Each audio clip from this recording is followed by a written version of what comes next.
اس جنگ سے سبق حاصل کرو، آنے والی خوفناک جنگ کے لیے قوم کو تیار کرو، اپنے نوجوانوں کی جسمانی، روحانی، ذہنی تربیت کرو، ان کو ہتھیار چلانا سکھاؤ، ان کو میدان جنگ کے لیے مجاہد اور سپاہی بناؤ،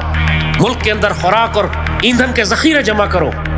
متحد اتحاد کرو مسلمان ملکوں کے ساتھ، مسلم پاور بلاک بناؤ، ترکی کے ہوائی اڈے اور ترکی کی فوجیں پاکستان میں رکھو، پاکستانی فوجیں ترکی میں رکھو،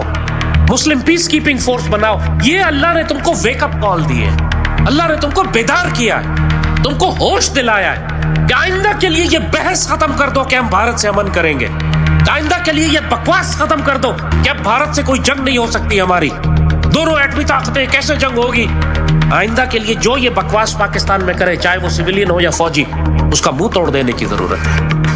اللہ نے یہ کیا ہے، اس ایسکلیشن سے، اللہ نے اس جنگ کے خطرے سے اتنے سارے مسائل حل کر دیے ہیں پاکستانی قوم کے۔ پوری قوم کو اب غزوہ ہند کے لیے تیار کریں۔ یہ مودی اگر پاکستان کے خلاف اس دفعہ کچھ نہ کر سکا تو بھارت کے اندر یہ ذلیل ہو کے ہٹا دیا جائے گا، اور اس کے بدلے جو آئیں گے وہ زیادہ خوفناک ہوں گے، زیادہ خونخوار ہوں گے، زیادہ خون آشام درندے ہوں گے۔ چانسز یہی ہے کہ مودی کی جگہ یوگی کو لایا جائے،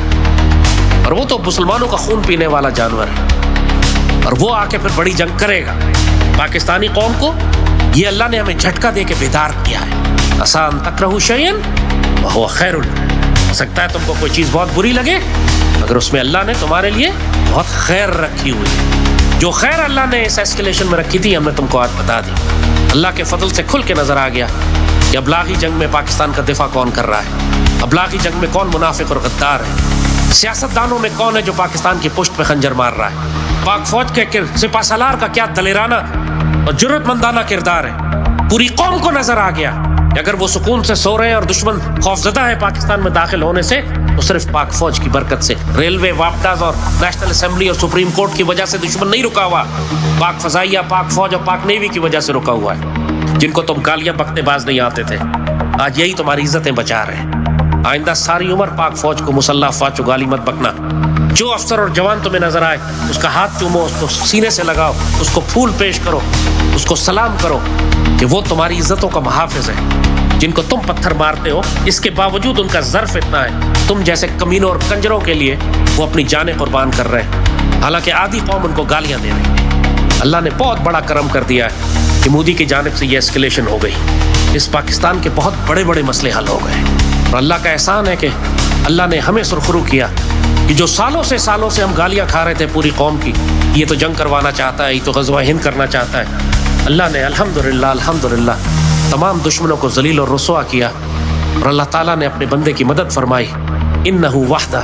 صدق وعدہ، اس نے اپنا وعدہ سچا کیا، نصر عبدہ، اپنے اس فقیر مسکین بندے کی مدد کی،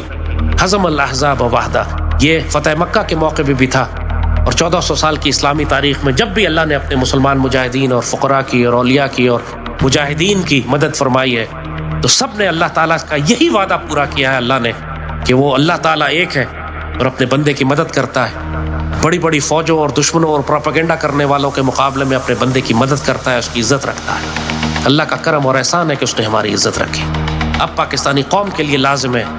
کہ آنے والی بڑی خوفناک غزوہ ہند کے لیے اب تیاری کریں۔ یہ ہماری سرکاری پالیسی، سرکاری ڈاکٹرائن ہونے چاہیے۔ اب پاک فوج کو بھی غزوہ ہند کو اپنی سرکاری ڈاکٹرائن کے طور پر قبول کر کے پوری قوم کو غزوہ ہند کے لیے تیار کریں، نظریاتی، روحانی اور عسکری طور پر اب تیاری کریں۔ اللہ نے آپ کو بہت بڑا جھٹکا دے کے نصیحت کر دی ہے، ابھی بھی اگر کسی نے نصیحت نہ پکڑی تو اس کے نصیب میں صرف ہلاکت۔